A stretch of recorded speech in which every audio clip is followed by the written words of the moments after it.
안녕하세요. 크리스탈과 함께 책 읽는 시간입니다. 오늘 함께 하실 책은 초등학생이 제대로 읽어야 할 교과서 전래동화입니다. 초등학생이 제대로 읽어야 할 교과서 전래동화는 소담주니어 출판사에서 출간되었으며 초등학교 1, 2학년 교과서에 토막글이나 요약글로 실린 12편의 전래동화를 완성된 이야기로 만들어 모두 12편의 전래동화가 수록되어 있습니다. 그 중에서 5편을 구현하겠습니다. 구독, 좋아요, 그리고 알림 설정 부탁드립니다. 호랑이 형님. 옛날 깊은 산속 외딴 초가집에 마음씨 착한 나무꾼이 어머니를 모시고 살고 있었어요. 어느 날 나무꾼이 산에 나무를 하러 갔어요. 오늘은 나무를 많이 해서 시장에 내다 팔아 어머니께 맛있는 것을 사다 드려야지. 나무꾼은 나무를 하러 깊은 산속까지 들어갔어요. 그리고 등에 한 짐 가득 나무를 해서 내려오는 길에 그만 무서운 호랑이를 만났지요. 나무꾼은 너무 놀라 뒤로 벌렁 자빠지고 말았어요. 어흥! 널 잡아먹겠다. 호랑이는 커다란 입을 벌리고 날름 입맛을 다시며 매서운 눈으로 나무꾼을 노려보았어요. 나무꾼은 무서워서 옴짝달싹 할 수 없었지요. 이대로 죽을 수는 없어. 정신을 바짝 차리자. 나무꾼은 호랑이 몰래 허벅지를 3개 꼬집으며 꾀를 생각해냈어요. 그러다가 무슨 생각이 떠올랐는지 나무꾼은 갑자기 호랑이 앞에 넙죽 엎드려 큰절을 했어요. 형님, 아이고, 형님. 나무꾼은 크게 소리 지르며 목매어 울기 시작했어요. 나무꾼의 모습에 호랑이가 어리둥절한 표정으로 고개를 갸웃거렸지요. 내가 형님이라고? 넌 사람이고 난 호랑이인데 어떻게 해서 내가 내 형님이란 말이냐? 어흥! 나무꾼은 무서웠지만 아무렇지도 않은 듯 이야기를 늘어놓았어요. 형님, 정말로 저를 몰라보시겠습니까? 형님은 오래전에 나무를 하러 갔다가 오래된 나무를 베는 바람에 산신령으로부터 호랑이로 변하게 되는 벌을 받았습니다. 나무꾼은 흐느끼며 말을 이었어요. 그 뒤 형님은 창피했는지 집으로 돌아오지 않으셨지요. 하지만 어머님께서는 지금도 밤낮으로 형님을 기다리며 울고 계신답니다. 나무꾼은 훌쩍훌쩍 울며 말했어요. 호랑이는 나무꾼의 말에 깜빡 속아 넘어가고 말았지요. 내가 예전에 사람이었다고? 게다가 어머니께서 나를 기다리고 계신다고? 네, 형님. 저와 함께 집으로 가세요. 어머니께서 형님을 보시면 무척 좋아하실 거예요. 나무꾼은 무서움을 떨치고 호랑이의 다리까지 붙들며 말했어요. 나무꾼의 말과 행동에 호랑이는 잠시 생각하는 듯 싶더니 고개를 저었어요. 아니다. 이런 무서운 짐승의 모습을 어머니께 보여드리면 더 놀라실 게 틀림없다. 아우야, 내가 내 목까지 어머님을 잘 보살펴드려라. 난 보름마다 한 번씩 산짐승이라도 잡아다 드릴 테니. 어느새 호랑이의 눈에도 눈물이 글썽거렸어요. 형님의 뜻이 그러하시다면 제가 형님 목까지 효도를 다하겠습니다. 그렇게 해서 나무꾼은 겨우 목숨을 건져 집으로 돌아올 수 있었어요.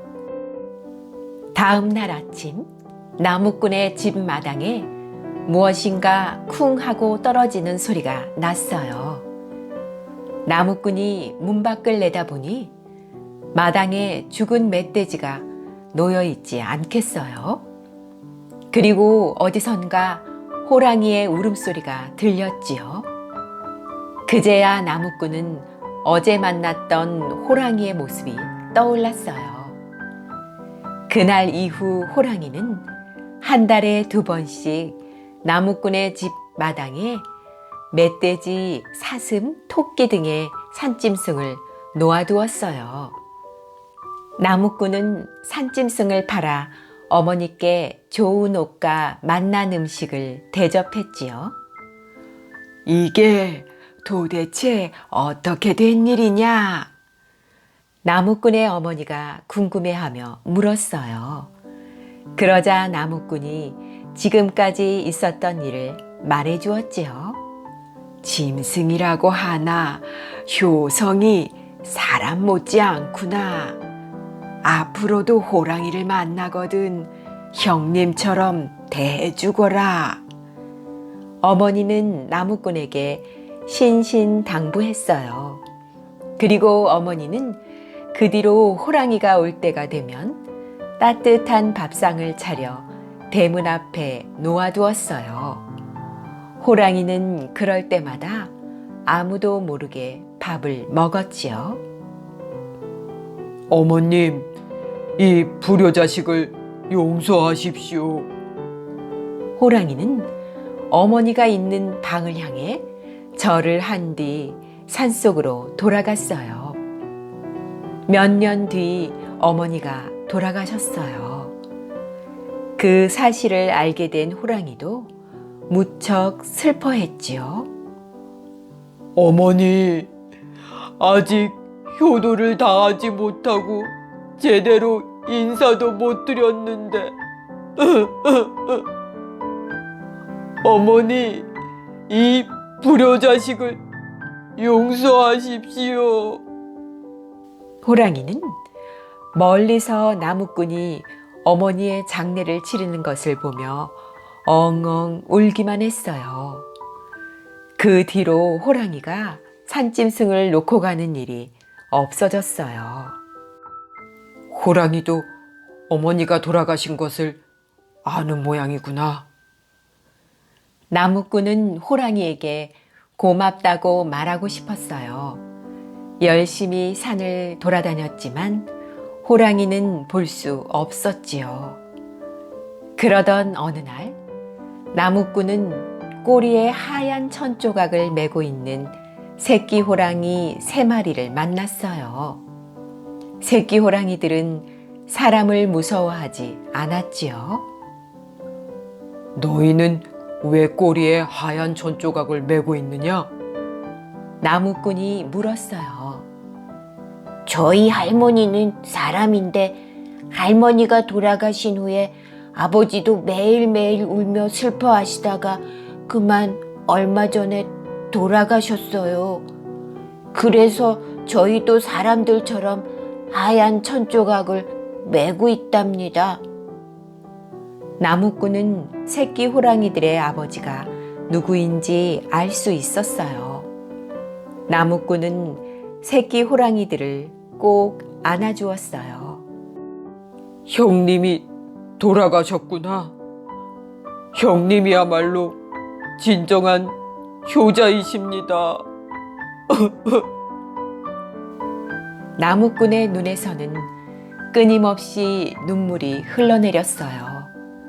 나무꾼은 호랑이의 사체를 찾아 어머니 무덤 옆에 호랑이 무덤도 만들어주고 매년 제사를 올렸답니다.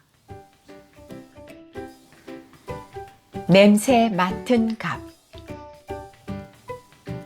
옛날 어느 마을에 욕심쟁이 영감과 가난한 나무꾼이 살았어요. 욕심쟁이 영감은 남의 것을 빼앗을궁리만 하고 베풀 줄을 몰랐지요. 하지만 나무꾼은 마음씨가 너무 착해서 나무를 해서 팔아야 하는데도 가난한 이웃들이 보이면 그냥 나누어 주었어요. 어느 날 욕심쟁이 영감의 옆집에서 키우는 닭이 욕심쟁이 영감네 집으로 넘어갔어요. 영감님, 그 닭은 저희 닭이니 돌려주시지요. 옆집 주인이 닭을 돌려달라고 찾아왔어요. 뭐라고? 닭에 이름이 쓰여 있는 것도 아닌데 내 집에 들어왔으니 이 닭은 내 것일세. 욕심쟁이 영감은 억지를 부리며 돌려주지 않고 그 닭을 잡아먹었어요. 그래서 사람들은 자기 욕심만 채우려는 욕심쟁이 영감을 싫어했지요.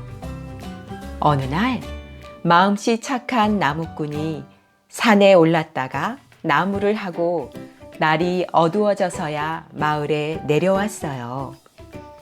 배가 고파 뱃속에서 꼬르륵 소리가 났지요.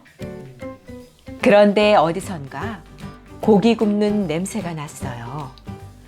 코가 절로 벌렁거리고 입에서 침이 맴돌았어요. 이렇게 맛있는 냄새는 도대체 어디서 나는 걸까? 나무꾼은 자기도 모르게 고기 냄새를 따라갔어요. 그런데 그 고기 냄새는 욕심쟁이 영감집에서 나고 있었어요. 맛있겠군. 직접 먹지는 못하니 냄새라도 실컷 맡아보자. 나무꾼은 담벼락에서 고개를 내밀어 눈을 지그시 감고 코를 벌렁거리며 냄새를 들이켰어요. 정말 맛있는 냄새로구나. 나무꾼은 고기라도 먹는 듯 침을 꼴깍 삼키며 입맛을 다셨지요. 그때 욕심쟁이 영감이 문을 열고 나왔어요. 누가 주인 허락도 없이 남의 집 고기 냄새를 맡는 거야? 냄새를 맡았으면 돈을 내야지, 돈을! 욕심쟁이 영감이 호통을 치며 나무꾼에게 손을 내밀었어요. 나무꾼은 깜짝 놀랐지요. 냄새만 맡았을 뿐인데 돈을 내야 한다고요? 나무꾼은 어이가 없어 말까지 더듬거렸어요. 물론이지. 세상에 공짜가 어디 있어. 고기 냄새를 공짜로 맡으려 하다니. 내가 고기를 10양 주고 샀으니 자네는 냄새 맡은 값으로 5냥만 주게. 나무꾼은 욕심쟁이 영감의 억지에 어이가 없었어요. 어서 주지 않고 뭐하나? 관아에 끌려가서 내놓겠나? 욕심쟁이 영감이 으름장을 놓으며 재촉했어요. 지금은 돈이 없으니 내일 드리죠. 나무꾼은 뭐라고 대꾸할지 몰라 내일 주겠다고 하며 시간을 벌었어요. 집에 돌아온 나무꾼은 생각하면 생각할수록 기가 막혔어요. 아내가 차려준 밥이 목구멍으로 넘어가지 않았지요. 나무꾼의 어두운 표정을 보고 나무꾼의 아내가 걱정스러운 듯 물었어요. 무슨 안 좋은 일이라도 있었어요? 아내가 묻자 나무꾼이 욕심쟁이 영감과 있었던 일을 이야기했어요. 뭐라고요? 세상에 아무리 욕심쟁이라고 하지만 그런 억지가 어디 있어요?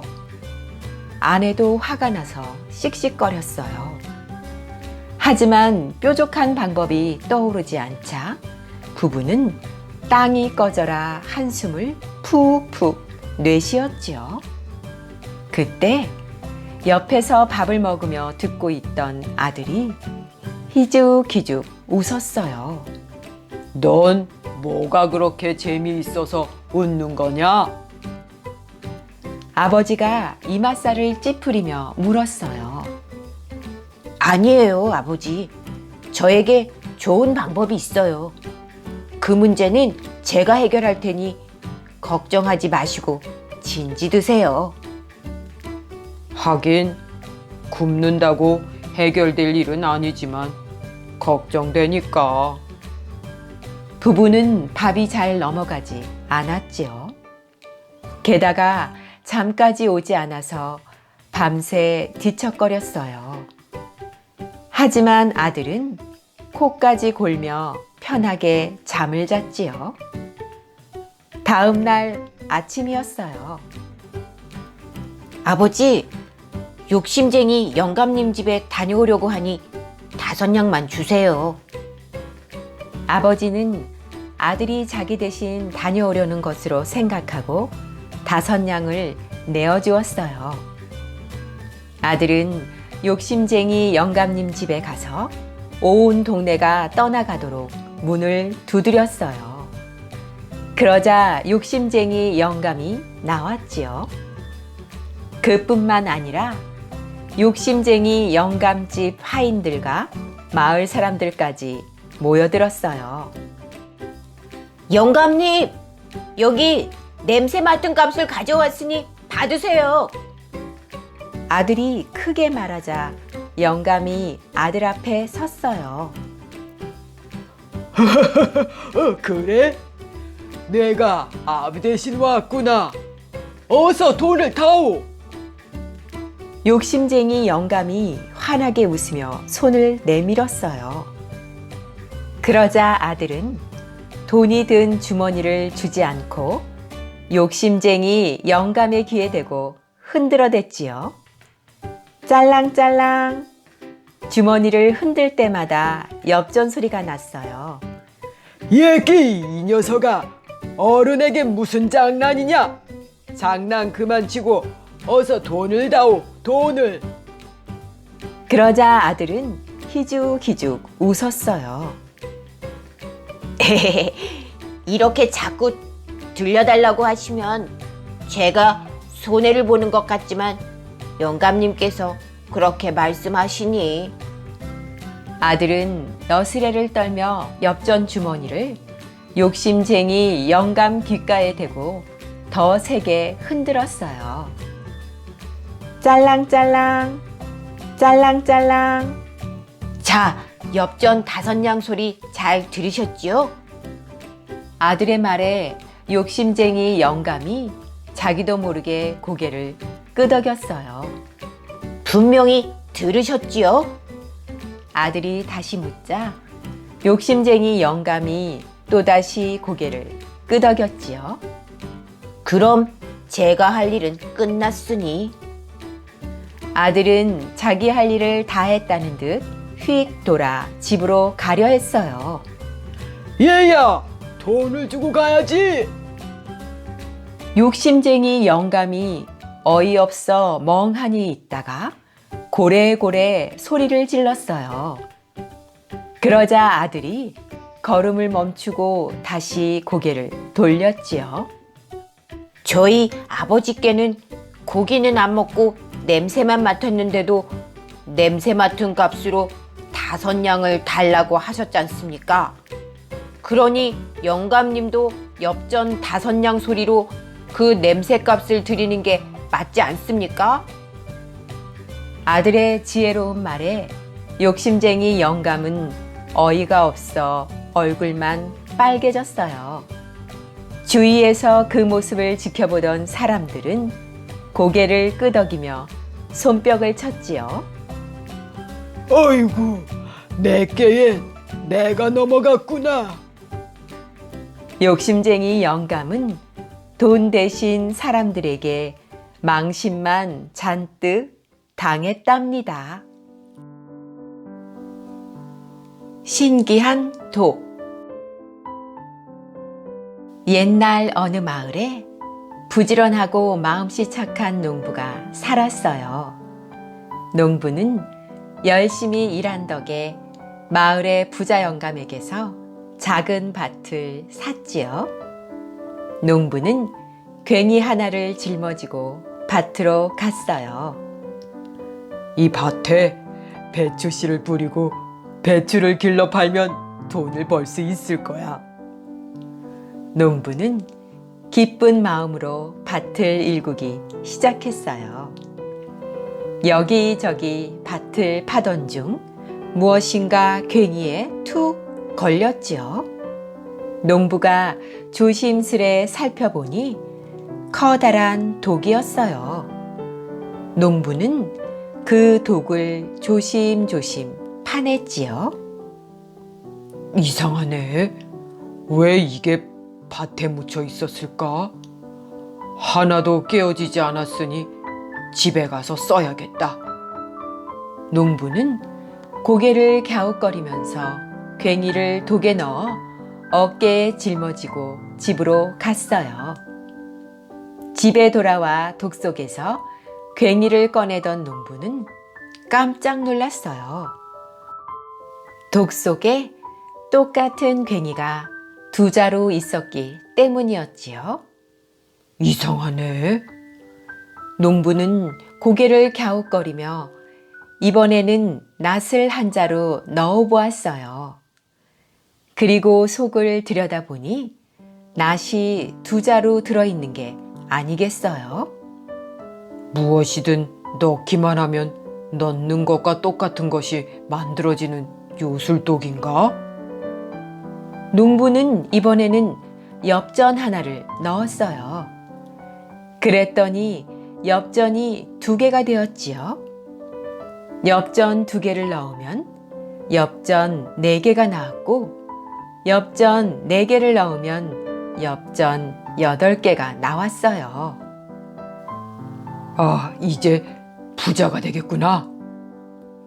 농부는 기뻐서 어쩔 줄을 몰랐어요.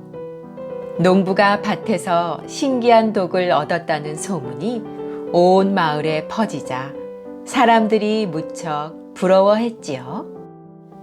그런데 마을의 부자 영감이 그 소문을 듣고 농부를 찾아왔어요. 여보게, 그 독은 내 것이니 나에게 돌려주게. 부자 영감의 말에 농부는 깜짝 놀랐어요. 아니, 내가 돈을 주고 산 밭에서 나온 물건인데 왜 내놓으라는 겁니까? 나는 자네에게 밭을 팔았지 밭에 파묻힌 독을 판 건 아니지 않은가? 뭐라고요? 그 밭을 팔 때 독이 묻혀 있다고 말하지 않았지 않습니까? 내가 왜 그걸 자네에게 말해야 하나? 부자 영감의 말에 농부는 기가 막혔어요. 하지만 독을 돌려줄 수는 없었지요.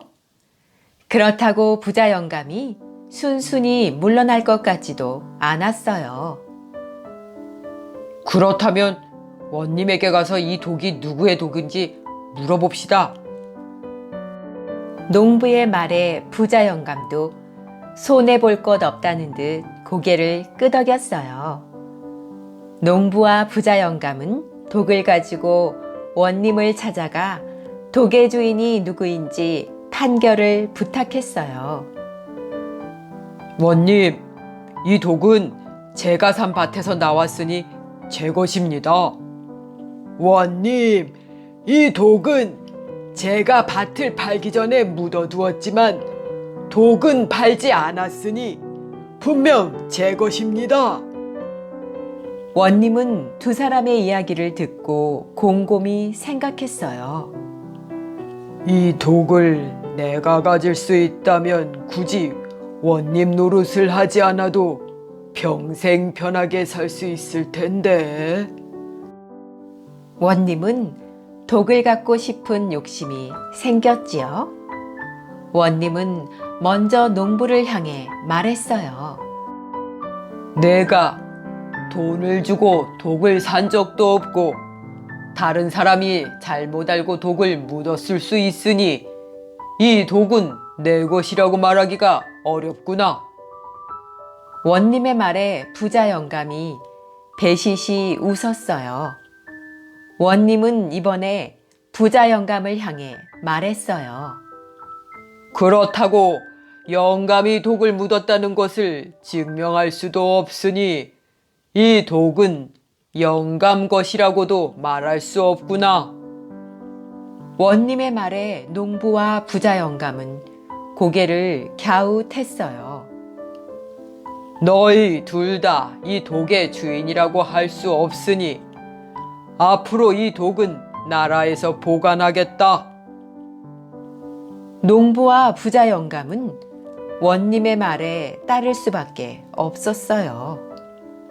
두 사람은 어깨를 축 늘어뜨린 채 집으로 돌아갔지요. 원님은 신기한 독을 자기 집으로 옮겼어요. 그리고 엽전도 넣은 뒤 꺼내보고 금덩이도 넣은 뒤 꺼내보면서 즐거워했지요. 다음 날 원님의 아버지가 신기한 독을 보았어요.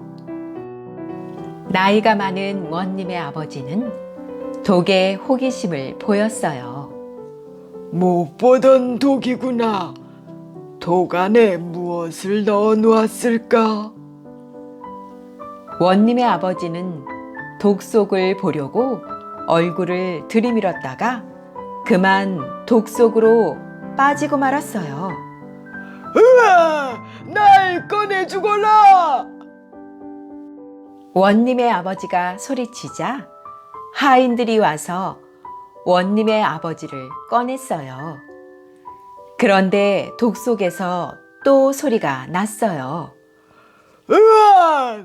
날 꺼내주거라! 하인들은 도간을 살펴보다 원님의 아버지가 있는 것을 보고 깜짝 놀랐지요. 어서 꺼내주지 않고 뭐 하느냐? 하인들은 아무 말도 못하고 또 한 명의 원님 아버지를 꺼냈어요. 너는 누구냐? 그러는 너는 누군데 내 흉내를 내느냐? 두 원님의 아버지는 서로 자기가 진짜라고 싸우기 시작했어요. 서로 멱살을 잡고 치고받으며 싸우다 그만 독에 부딪히고 말았지요. 와장창! 독이 그만 부서지고 말았어요. 그 소식을 듣고 달려온 원님은 싸우는 두 아버지와 깨진 독을 보고 깜짝 놀라 한숨만 푹푹 내쉬었답니다. 춤추는 생쥐. 옛날 어느 마을에 큰 부자가 살았어요. 부자의 곳간에는 1년 내내 여러 가지 곡식들로 가득 찼지요. 그러자 마을의 생쥐들도 부자의 곳간으로 몰려들었어요. 와, 여기는 언제나 먹을 것이 가득해. 생쥐들은 여기저기 쥐구멍을 뚫어 곡간을 드나들며 곡식을 먹어댔어요. 그러자 곡간을 지키는 하인들은 하루에 곡식 한 대씩 축나는 것을 보고 걱정을 했지요. 쥐구멍을 막으면 또 다른 곳에 쥐구멍이 생기니 밤에 찍찍거리는 쥐소리 때문에 잠을 잘 수도 없어. 그러게 몽둥이를 들고 쫓아도 쉽게 잡히지도 않아. 쥐덫을 놓아 생쥐들을 잡으면 어떻겠나? 어떻게든 생쥐를 잡아야 곡간도 지키고 잠도 좀 편하게 잘 수 있겠네. 하인들은 쥐덫을 만들어 여기저기 놓기 시작했어요. 그런데 그 모습을 보던 주인이 하인들을 불러 모았어요. 닭과 돼지처럼 기르는 짐승은 아니지만 생쥐도 귀한 생명이니 함부로 죽여서는 안 되지. 쥐덫 대신 쥐들이 먹을 만큼 곡식을 곡간 앞에 놓아두게. 하인들은 주인이 시키는 대로 쥐덫을 치웠어요. 대신 매일매일 곡간 앞에 곡식 한 되씩을 놓았지요. 이제 곡간에 쥐구멍을 만들지 않아도 곡식을 먹을 수 있으니 정말 좋아. 주위를 살피며 조심스레 먹지 않아도 되니 좋아. 밖에 먹을 것을 두니 다른 동네 쥐들도 배가 고플 때 와서 쉽게 배를 채울 수 있어. 마음씨가 너무 착한 주인이야. 생쥐들은 밤마다 곡간 앞에 모여 곡식을 조용히 먹고 갔어요. 여름이 되자 비가 많이 내렸어요. 하지만 부잣집 주인은 그때도 생쥐들이 먹을 수 있는 곡식을 내놓게 했지요. 비가 그친 뒤 생쥐들이 모였어요. 큰 비 때문에 오랜 세월 썩어 있던 부잣집 기둥아래가 흔들거려 곧 무너질 것 같아. 어떡하지? 그러면 사람들이 다 죽게 되잖아. 부잣집 주인이 죽으면 우리도 먹을 것을 못 먹게 되잖아. 우리도 이제 은혜를 갚아야 하지 않을까? 생쥐들은 모여서 회의를 했어요. 다음 날 부잣집 마당에 생쥐들이 하나 둘 모여들었어요. 찍, 찍, 찍, 찍. 생쥐들은 날카로운 소리를 냈어요. 그 소리를 들은 하인들이 먼저 마당으로 모여들었지요. 하인들이 나왔지만 생쥐들은 도망가지 않았어요. 그 모습을 본 하인들은 어리둥절한 표정으로 주인에게 알렸지요. 그러자 주인 가족도 방에서 나와 생쥐들의 행동을 쳐다보았어요. 사람들이 다 모이자 생쥐들은 한 줄로 서서 대문 밖으로 향했어요. 생쥐들은 제자리에서 뱅글뱅글 돌기도 하고 폴짝폴짝 뛰기도 하고 앞 생쥐의 꼬리를 물고 따라가기도 했지요. 부잣집 주인과 하인들은 그 모습을 넋을 잃은 듯 쳐다보며 생쥐들을 따라 대문을 나섰어요. 우지끈 쾅! 순간 요란한 소리와 함께 커다란 부잣집이 폭삭 내려앉았어요.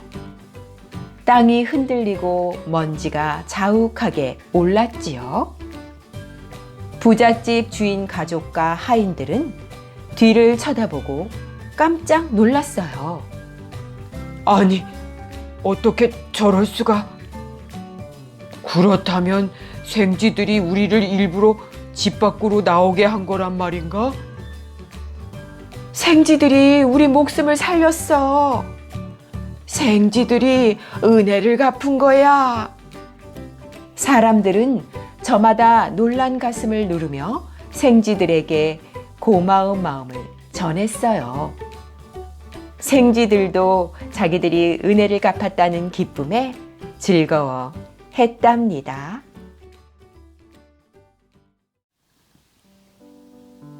팥죽 할머니와 호랑이. 옛날 어느 깊은 산골에 마음씨 착한 할머니가 팥농사를 지으며 살았어요. 할머니는 농사 지은 팥으로 팥죽을 아주 맛있게 잘 쏘았지요. 뜨거운 여름, 할머니가 팥밭을 메고 있을 때 집채만한 호랑이가 어슬렁어슬렁 나타났어요. 어흥! 배가 고프니 할멈을 잡아먹어야겠다. 호랑이가 입을 쩍 벌렸어요. 호랑이야, 내가 이 밭을 잘 가꿔서 동짓날에 만난 팥죽을 쑤어주마. 그때 가서 날 잡아먹으면 안 되겠니? 좋아. 그럼 팥죽을 먹은 뒤에 할멈을 잡아먹지. 호랑이는 입맛을 다시며 산속으로 사라졌어요. 가을이 지나고 추운 겨울이 다가오더니 금세 동짓날이 되었어요. 할머니는 그동안 잘 가꾼 팥으로 커다란 가마솥 가득 팥죽을 쑤었지요. 솥에서 단냄새가 솔솔 풍겼어요. 이제 호랑이가 날 잡아먹으러 오겠구나. 할머니는 호랑이한테 잡아먹힐 생각을 하니 억울해서 한숨만 나왔어요. 그리고 훌쩍훌쩍 울음을 터뜨리고 말았지요. 할머니 우는 소리를 듣고 알밤이 대굴대굴 굴러왔어요. 할머니, 할머니, 왜 우세요? 호랑이가 날 잡아먹겠다는구나.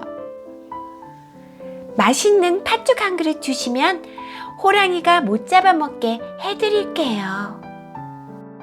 할머니는 알밤에게 맛있는 팥죽을 내주었어요.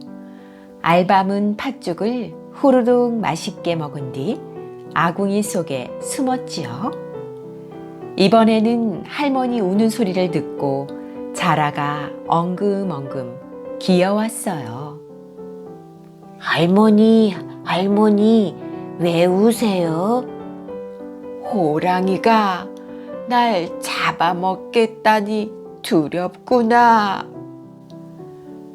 맛있는 팥죽 한 그릇 주시면 호랑이가 못 잡아먹게 해드릴게요.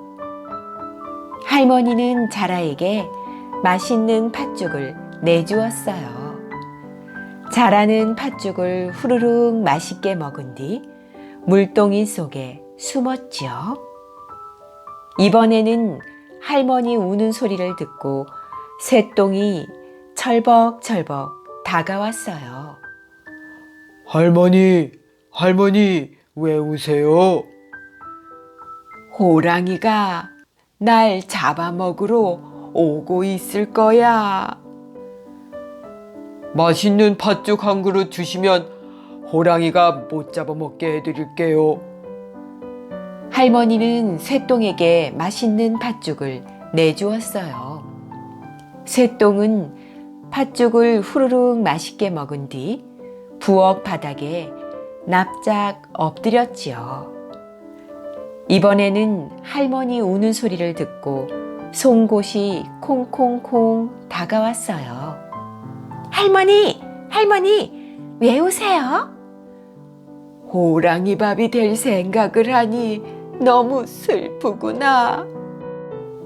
맛있는 팥죽 한 그릇 주시면 호랑이가 못 잡아먹게 해드릴게요. 할머니는 송곳에게 맛있는 팥죽을 내주었어요. 송곳은 팥죽을 후루룩 맛있게 먹은 뒤 바닥에 꼿꼿이 섰어요. 이번에는 할머니 우는 소리를 듣고 맷돌이 뱅글뱅글 다가왔어요. 할머니, 할머니, 왜 우세요? 호랑이에게 잡아먹히고 싶지 않아서 그런단다. 맛있는 팥죽 한 그릇 주시면 호랑이가 못 잡아먹게 해드릴게요. 할머니는 맷돌에게 맛있는 팥죽을 내주었어요. 맷돌은 팥죽을 후루룩 맛있게 먹은 뒤 부엌 선반 아래에 앉았지요. 이번에는 할머니 우는 소리를 듣고 멍석이 털썩털썩 다가왔어요. 할머니, 할머니, 왜 우세요?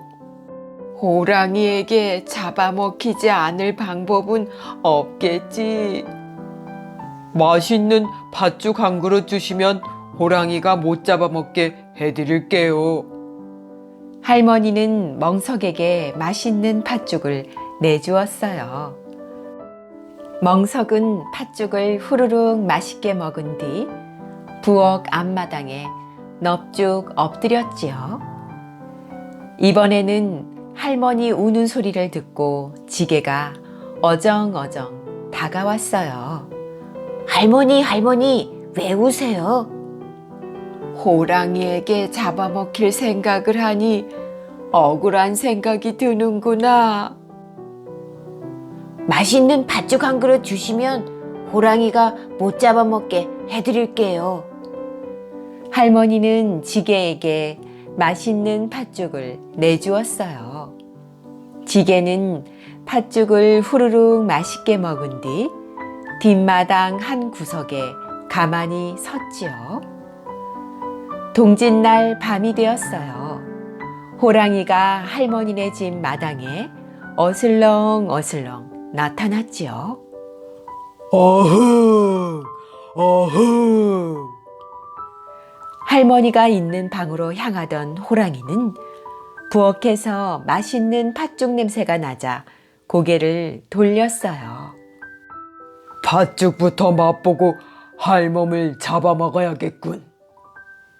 호랑이는 입맛을 다시며 부엌으로 들어갔어요.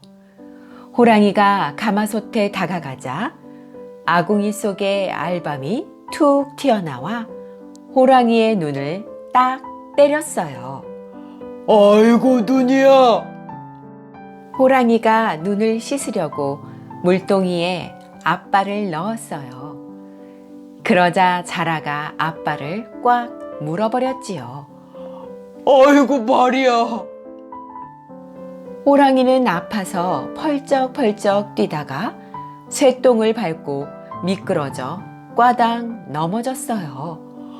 아이고 엉덩이야. 바닥에 있던 송곳이 넘어진 호랑이의 등을 푹 찔렀어요. 아이고 등이야. 호랑이가 너무 아파 밖으로 뛰어나가려는데 맷돌이 머리 위로 쿵 떨어졌어요. 아이고 머리야. 호랑이는 정신을 잃고 엉금엉금 기어 나오다가 멍석 위로 넘어졌어요. 그러자 멍석이 호랑이를 뚜루루 말아버렸지요. 아이고 숨 막혀. 멍석에 돌돌 말린 호랑이를 지게가 훌쩍 짊어졌어요. 그러고는 성큼성큼 달려가서 깊은 강물에 호랑이만 집어던졌지요. 아이고 호랑이 살려. 간신히 물에서 헤엄쳐 나온 호랑이는 할머니가 사는 곳에는 2번 다시 나타나지 않았어요. 그 후 할머니는 해마다 추운 겨울 동짓날에 맛난 팥죽을 쑤어 알밤, 자라, 송곳, 새똥, 맷돌, 멍석, 지게랑 나눠 먹었답니다.